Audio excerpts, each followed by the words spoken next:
Hello everyone, আসসালামু আলাইকুম। কেমন আছেন সবাই? আশা করি সবাই ভালো আছেন। আমরা আপনাদের দোয়ায় অনেক অনেক ভালো আছি।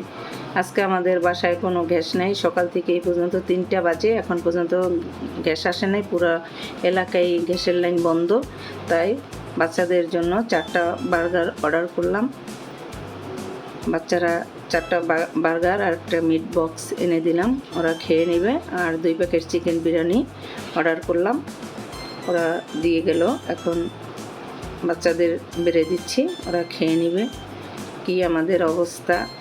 সকালবেলা গ্যাস যদি যায় 4টা বাজে একটু আসে, 4টা বাজে আবার আইসা 1 ঘন্টা থাকে, থাকার পর আবার চলে যায়, আর রাত 12টা বাজে আসে। এই অবস্থা। ম্যাক্সিমাম খাবার এখন হোটেল থেকে বা অনলাইনে অর্ডার করে খেতে হচ্ছে। এটাই এখন আমাদের অবস্থা। আপনারা সবাই ভালো থাকেন, সুস্থ থাকেন, নিরাপদে থাকেন। আল্লাহ হাফেজ।